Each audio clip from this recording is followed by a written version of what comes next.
My name is Era, and I'm the host of the Tamil Creator Podcast. I chat with creators from all over the world to share their stories and discuss hot topics in a way that I hope inspires, educates, and entertains you. Hello, everyone, and welcome to another episode of the Tamil Creator. I'm your host, Era, and today I'm speaking to Arunan Arulampalam, and he is the 68th mayor of the city of Hartford in Connecticut. And it's a really interesting day we're connecting as it's the day after the US election. So what a day to kind of be connecting. So Arun, I really appreciate you connecting, especially on a day like this. So No, I thank you, Ara. I appreciate the opportunity to be on this, and it's exciting. I certainly, I was saying what a different story it could have been. We had a Tamil vice president on the ballot to running for president, and could have been a really historic day, and obviously, just a really sad day, I think, for this country, but for me and my role as mayor of Hartford. Really clarifying as to what the next 4 years will bring, and the role that I need to play, we need to play here, and fighting back on what comes out of DC. I mean, you can share whatever you're comfortable with. Just I was going to kind of jump into it, but what were your feelings like, I guess, as you're kind of seeing this kind of, progress live as, there's a little bit of hope. Like I don't understand US politics as well, but just kind of seeing that it was fairly close at the end, and there was a couple of states that kind of really swung things Yeah, in favor one way. But like, how were you feeling as you were watching the results kind of unfold live? yeah, and it's a crazy political system, right? Nobody today would create this political system from scratch, and it's interesting because U.S. through the State Department often advises other countries on how to create forms of government, and none of them, we never advise them to recreate what we've done in the U.S. But that electoral college system that gives disproportionate weight to certain states is a difficult one. But it seems like Donald Trump also won the popular vote, so it was just a real, in many ways, a landslide of an election, and it was depressing as it sunk in. 8 years ago when Hillary Clinton faced Donald Trump, I think we were all a little more shocked. I think everybody recognized that this was a real possibility. That it was really kind of a coin flip going into election day. But still, for me, the hardest part was this morning, waking my kids up and telling them each one by one what happened, because they were all very interested to know what was going to happen. And then, telling them that I get why they're afraid, and there's a lot that we have to do together to try to make this world better and to try to heal the divide. And I'll tell you, for your benefit, I know you're in Toronto. One of my daughters, Nivi, we call her. She like immediately went and tried to look for her suitcase, and she wanted to pack a bag and move in with my Chittaba Chinnama in Toronto. So at least Yeah. we might start bleeding family members to Toronto. Yeah, no, I saw a lot of memes about that, kind of just people like showing kind of the border and kind of to Canada this morning. Yeah, yeah, Uh, yeah, I guess we'll see what happens, right? That's yeah. kind of the beauty of kind of the democratic process. So yeah, I mean, we'll kind of jump right into, something I like to, you kind of talked about having kids. Myself, I'm a father of 4-year-old twins. So for That's me, I great. think, where you are today is usually kind of often like a trail of connecting dots that kind of often lead back to childhood and like your Yeah. formative teenage years. So what was your childhood like and formative teen years like that kind of, maybe sparked that interest in politics? I mean, I know part of kind of being part of the Sri Lankan kind of diaspora, inherently you're kind of interested in politics, but, Yeah. just curious to hear about your thoughts there. Yeah, and my family left Sri Lanka during the war, in '83, and my parents got married. They got married in 1983. Initially, it was supposed to get married in August of '83 in Sri Lanka, and then because of the war, they got married in December in England, but couldn't stay there. They moved to Zimbabwe. That's where I was born, and then when I was about a year and a half, we came to the U.S. and stayed with my uncle in L.A.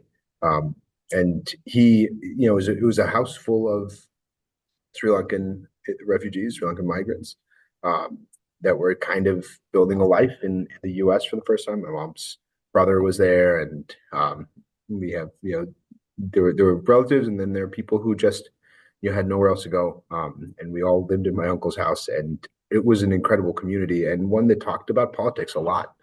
we still, are all close to each other, and they all live in LA for the most part. And I think, because of the tension around it, to talk politics a lot less. But when I was growing up, it was a big part of who we were. I think it's true for a lot of immigrant communities, but certainly Sri Lanka, because of the ways in which politics impacted everyone's lives. I think people were hyper aware of the political environment. And when I was very little and could about 2 years old, didn't have a lot of words. I One of the words I could say was Dukakis, because Michael Dukakis was running against George H.W. Bush. And from that time, I think politics was something we all watched closely and were very interested in and intrigued in, but also, a place where I didn't really see myself. There aren't South Asians in very many political positions. Even now, I mean, there's only one other major city that has a South Asian mayor, and the first South Asian mayor of a capital city in American history. It is there. There's not a robust bench of South Asian elected officials, and but it's growing. It's a growing environment, but it's something that I always watched from afar, and wasn't sure if I'd ever be able to be a part of it Which in this city, country. which city in the US has another South Asian mayor? The mayor of Cincinnati, Aftab Purval, is half Tibetan, half Indian. Oh, I see. Okay, got it. Yeah, one of the comments you kind of made around, I guess you said when you guys were younger, politics was more openly discussed, and now it isn't. I feel like it's kind of a general sentiment towards like people not, I mean, I don't know if it's like, I'm just generalizing, but people having the inability to kind of have fruitful discussion, even if you're kind of on opposite sides of the spectrum of an argument or opinion. I Yeah. feel like that's kind of missing that kind of middle. It's like kind of one side or the other, but that's just me. So you talked about kind of growing up in LA. How'd you end up in Hartford? I went to college in Atlanta and met my now wife. And I worked in politics in Georgia for a year after college and wasn't really sure what I was going to do with my life. And she'd gotten into grad school in Connecticut, was from Connecticut. And we moved up initially to New Haven, and then I went to law school and got a job at a law firm in Hartford and moved into Hartford. And I fell in love with the city. I lived in two larger cities, LA and Atlanta. And Hartford is a mid-sized city, but there's such a charm to it, a history to it, and a charm to it, and immediately the community really felt like home to me. And so we set down roots here. We have raised our five young kids here, and our ages are 11, 10, twin 9-year-olds, and a 3-year-old. So You got um, twin 9-year-olds? Oh, wow, okay. yeah, yeah. So we've got twins too. Okay, got Um, it. and Yeah, and we love the city, and obviously obviously I love the city. And then last year, about a year and a half ago, ran for mayor. that's amazing. Well, the other mayor I was thinking, because I interviewed him on the podcast too, his name is Thiru. I don't know if you know him. He's in Baltimore. He lost that race in Baltimore. Okay, And his sister is Krish. She used to be the former policy director to Michelle Obama. So okay, there's some other Tamils out there. yeah, yeah, yeah. So I guess you talked about loving Hartford. I mean, hey, if I'm visiting for the weekend, what should I be doing? In Hartford, it Yeah. depends on the weekend. Right now, the in New England is beautiful in the fall, and so a lot of folks love to go apple picking and just kind of take in the fall foliage. We've got UConn, University of Connecticut football and basketball, very popular. The basketball team were national champs this year, which was really cool. And they played their games in Hartford and had their championship parade in Hartford. I got to go to the White House with them. Oh, Uh, nice. we've got a growing downtown. We during COVID struggled in our downtown, and it has started to come back a lot. And so we've got some streets with a lot of great restaurants and bars. Um, we've got a really diverse community. We A lot of West Indian immigrants here, a lot of Puerto Rican residents, and a really really diverse community. And so it's a lot of good food, a lot of great culture, and then a ton of history. Right behind me, next to City Hall, is the Wadsworth Atheneum, which is the oldest public art gallery in the country. We've got these parks that were designed by Frederick Law Olmsted, who was kind of the father of parks in America and designed Central Park in New York uh, and a lot of the big parks around the country. We've got great art scene, theaters, and music venues, and so there's a lot to do in Hartford. This episode is sponsored by nobody. That's right, nobody. So if you could be kind enough to hit that subscribe button, that would mean a lot to me. Amazing. So I guess you talked about kind of running for the for mayor about a year ago, and previously you were the CEO of a nonprofit, Hartford Land Bank. So Yeah. why kind of that pivot? Like what was kind of the impetus to be like, hey, you know what, I'm going to run? I've always been involved in politics and interested in politics. When I first moved to Connecticut, I worked in the state capitol and went to law school and worked at a law firm. But then after that, served in our governor's administration. I was the deputy commissioner of a state agency, and that was a pretty political role. And I left that to help form this nonprofit that dealt with vacant and blighted properties and was a lot more community minded and kind of at the street level, impacting people's lives directly, creating housing. And to me, being mayor is kind of a marriage of both those things. You've got to navigate this really wonky policy based political system, but be really connected to residents and be in communities, understand where what's causing pain and for residents, what's impacting their lives, and that's major issues like education and housing and public safety, and it's also really small things like potholes and trash on the side of the streets and street lights that go out and racing on certain streets, street racing on certain streets. It's a whole range of things, and I think mayors have to be really close to their residents and be able to build a relationship with their residents to be able to do the job effectively.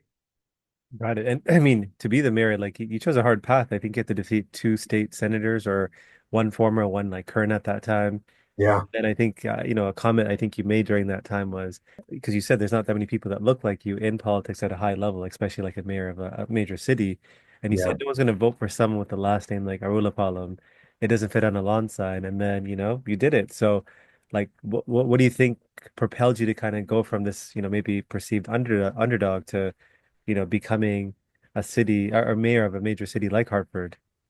Yeah, I mean, I think it's that human connection that really, at the end of the day, was the most impactful part of the campaign. Both of those individuals, one was they'd both been in elected office for about as long as I've been alive. One had been elected the first time I was born in '85. One had been elected the first time in '84. The other had been elected in '86, and one of them is still a sitting state senator. The other had just left the legislature to become a judge, and then ran.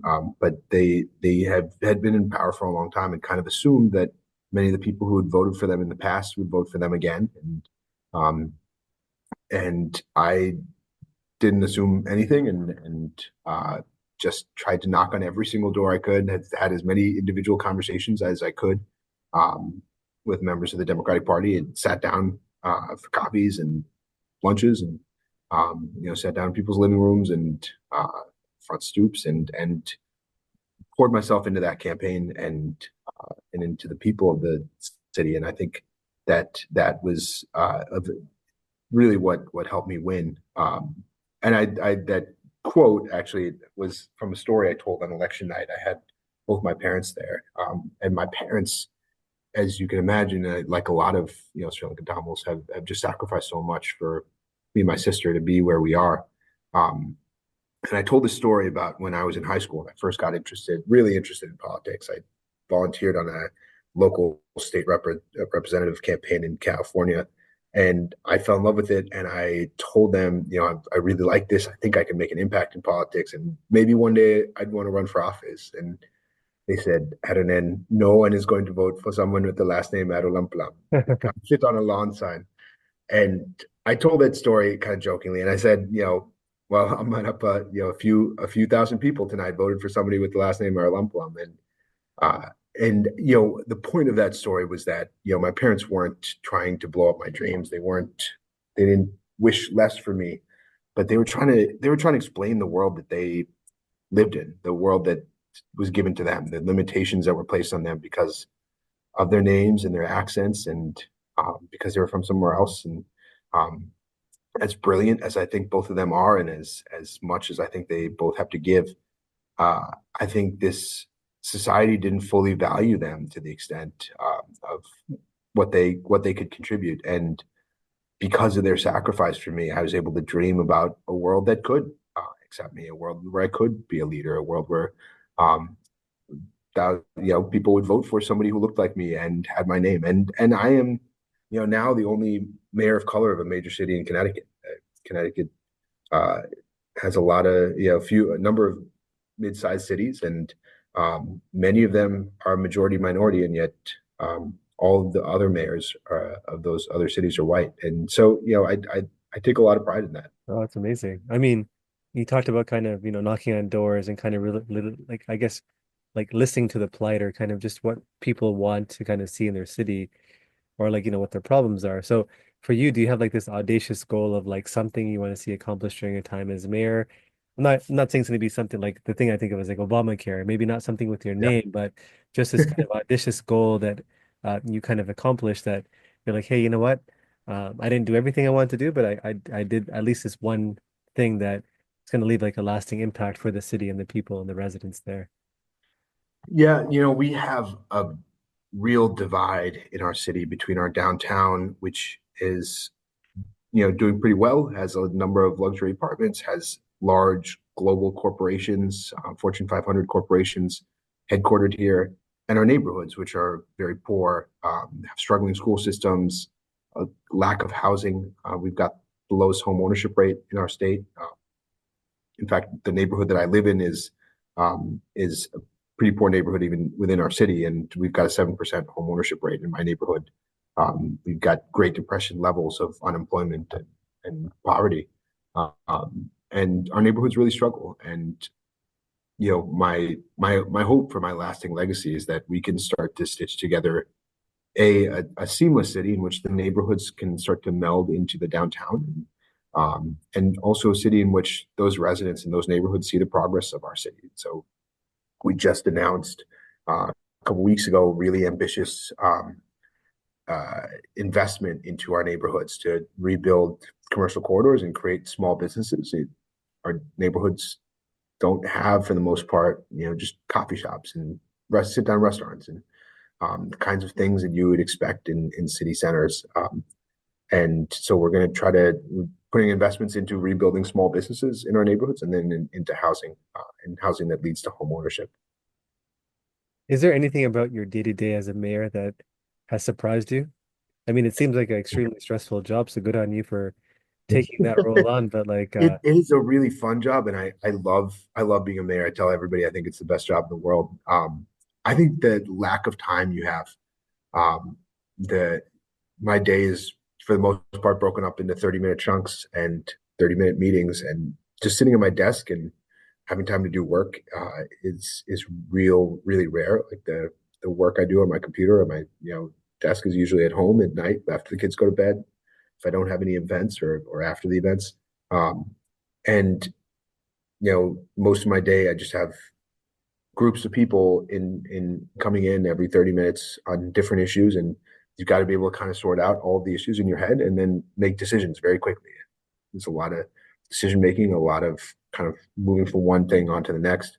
And I've got a great staff, a great team that works with me on this, and that has made that a lot easier. But it is just finding the time to stop and think and adjust um, and to uh, make plans for down the road is hard. And yet the big visionary plans that I make, and finding that time to rest and think through what we're doing, those are the things that I think will actually have the biggest impact on my legacy. And so um, trying to eke out that time is hard work, but it's something that I try to do consistently. when you talked about kind of time, like the resources I look at like time, money, energy. Yeah. Um, how do you manage your energy given your extremely busy or demanding job, while also being a father of five? I'm an extrovert, which helps. I get a lot of energy off of this job, and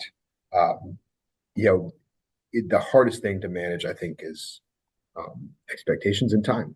Our kids are getting to the age where they have a lot of activities. You will be there soon. Did you know that every time you left a 5 out of 5 review for this podcast, a Tamil parent lets their child pursue a career in the creative arts? Okay, that's probably not true, but if there's a chance that it is, do you really want to jinx it? Leave a review. Do it for the young creative in you. So we've got like soccer practice and ballet, piano lessons, and all the rest of it, and just having like carting them back and forth and figuring that out is tough. And scheduling, I've got a really good scheduler who started with me during the campaign and has gotten to really know me well and has a good relationship with my wife, luckily, and is able to kind of navigate between the stuff I've got to do for my family and work. And it's a lot of people burn out in these jobs. A lot of families are destroyed over political careers, and I don't want that to be part of my story and my legacy.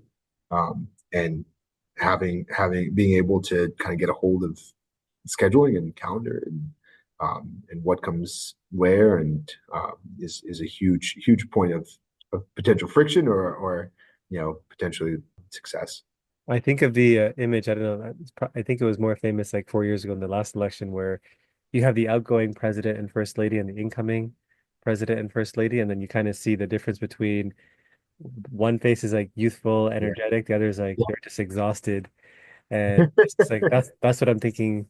I just imagine with you, but that's amazing. I mean, I also know that I guess your faith and family has kind of, energized you in a way as well. So maybe talk about that. Like how's both your family and your faith kind of impacted the choices you've made in your life so far as well? Yeah, my faith has been incredibly important. My wife is a pastor, and I tell people all the time, like there are a few people who are less impressed by the fact that I'm there than my wife, which is really such a blessing. It one of the things that I think causes people to change in these roles is that everybody starts to treat you differently. Uh, when I'm in public settings, people tend to orient themselves towards me. They laugh at my jokes even when they're not that funny. They they suck up to me, and it's really easy to believe the face that people show to you. And I think having a wife who will keep me honest and also grounded in why I'm doing this. I didn't run for mayor so I can sit in this seat and have the prestige that comes with it and everything else. I did it so that I can impact the lives of people, and it's a mission that we both believe in. It keeps me focused on the purpose, and it keeps me focused on why I'm doing this. A big part of being Christian is serving others. So I guess it's kind of you're in the perfect role, okay, Yeah, a yeah, platform. Yeah, my wife definitely holds me accountable. I think there was, I always mess up sayings, but something about like marriage or like your partner, like husband or wife, kind of being this perfect mirror that kind of, you can't hide any of your flaws. Like they yeah, know you so well. There's no way to kind of hide who you really are. And I think marriage is a great way to, I mean, it's a tough process when you go through that process of, figuring out your flaws and kind of dealing with that. yeah. But that's awesome. We Um, all need it. yeah, we definitely need it. I'm not a fan of the word failure. I like learning lessons. So I'm Mhm. sure you kind of experienced, learning lessons in like the last year, especially, but maybe even before that. So what's a learning lesson you've experienced maybe in the last year since you've been kind of mayor? And like, what did you learn from that whole experience? Yeah, I think one of our perceived failures, one thing that people would point to maybe as a failure in this administration is we changed out leadership early. My chief of staff, my initial chief of staff, who came in with me, um, very quickly didn't work out and changed directions. About 3.5 months into my time as mayor, and there's a story that when Michael Bloomberg was mayor, he'd gotten to the end of his first 100 days. And in America, a lot of political leaders in executive roles, presidents, governors, mayors, they'll ask you after your first 100 days, like, what have you accomplished? Basically, it's a signal of how quickly you're moving and how much you're getting done. And Bloomberg got asked that question and like, what did you accomplish? And he said, well, I built a team. And I said, oh, okay, but no, what did you really accomplish? And Mike Bloomberg was the mayor of New York. and was a multi-billionaire, still is a multi-billionaire. He said, no, I built a team. Building the right team is the biggest decision you make, and everything else follows from that. And um, I remember hearing that and thinking like, well, that's not me. I have things I want to accomplish. I've got policy agendas I want to launch, and I think I'll be okay on my team. And we did in the first 100 days launch a number of ambitious policy goals and created 3 new offices here, and it got moving. And I think people saw action, but what was below the surface was that the team wasn't really working out right.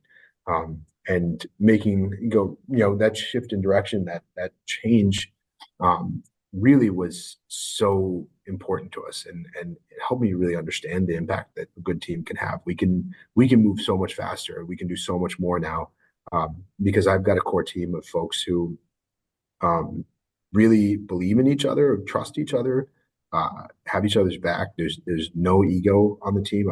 I haven't, since we've reset here, I haven't once had to take time apart to deal with a personal dispute within the kind of 8 members of my core team.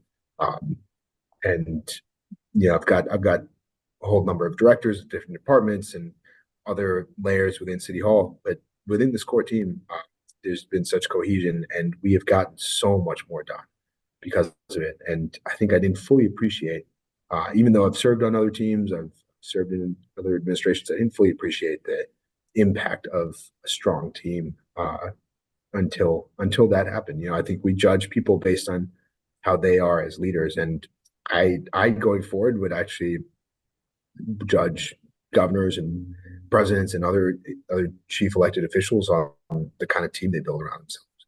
Yeah, it's very similar to the business world where, like, I tell my wife when she's starting her business, when you start working for someone else, you switch over to yourself. Until you have a team in place to kind of help you with all the things you need help with, you just Mm. bought yourself a very time-consuming and stressful job when you could have just worked for somebody else. So Yeah, putting a team in place is kind of the thing that helps you multiply yourself without spending more time doing those things. So yeah, that definitely makes sense.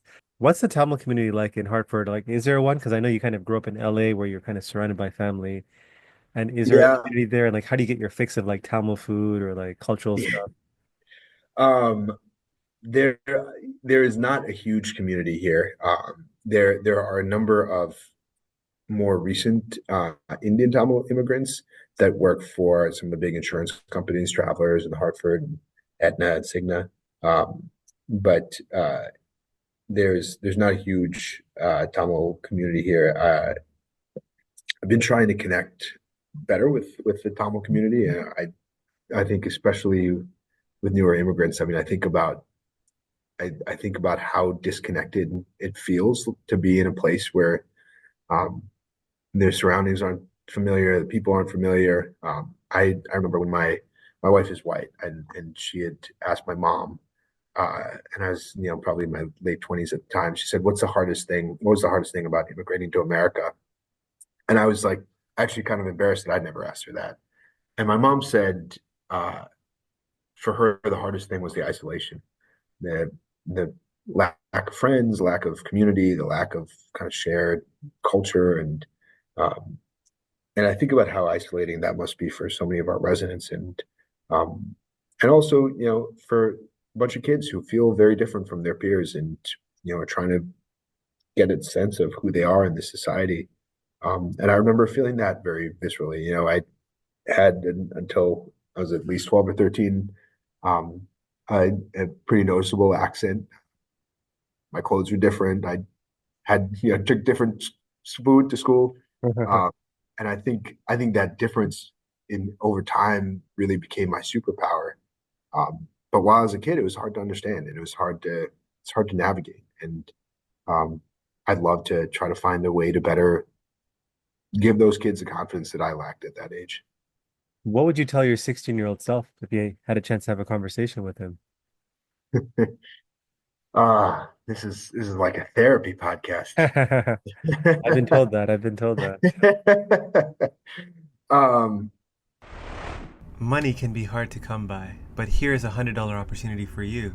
Join my free newsletter for free exclusive content and a free chance to win $100 when I hold special draws. Did I mention that it's free? I think I would say just keep doing what you're doing. Like take risks, take chances. Like, you know, don't worry about what the end looks like. You're on the right path, and you're gonna make a lot of mistakes, and none of them are gonna be fatal. You're gonna embarrass yourself. You're gonna fall on your face, and just pick yourself up and keep going. And you kind of talked about your mayoral, like your legacy that you want to kind of leave as a mayor. What about your personal legacy? Like in a few sentences, like how would you want to be remembered by your friends and family? I think I'd want to be remembered as somebody who spent whatever political capital he could on helping those who needed it the most underserved, um, and somebody who cared deeply about the people around him and really committed his life to making the world a better place. Love it. Well, that's a kind of a good segue into the last part of the podcast. It's meant to be like a fun speed round. Yeah. It's called Creator Confessions. I'm going to basically say a bunch of statements. You tell me Okay. the first thing that kind of pops to mind. Ready? Okay. All right. Favorite Tamil food. String operas. If there's like say a flood or fire and you only have time to take two things with you, can't be people or like pets or anything like that. What are those items? We've got a picture, the set of pictures on our wall of some of our ancestors, and I'd probably pick a couple of those pictures to take with me. Amazing. Something that scares you. The Trump presidency 2.0. Insecurity that you have. I have consistent imposter syndrome. Favorite show you're watching when you get the time. Watch TV these days.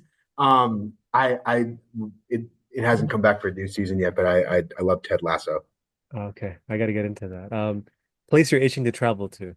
Say it one more time. Sorry, a place you're itching to travel to. I haven't taken our kids to Sri Lanka, and we've got a lot of them, and so it'll cost a lot of money, and so we're saving up. But I'm looking forward to doing that. A fellow Tamil creator out there you want to give a shout out to, if you can think of anybody.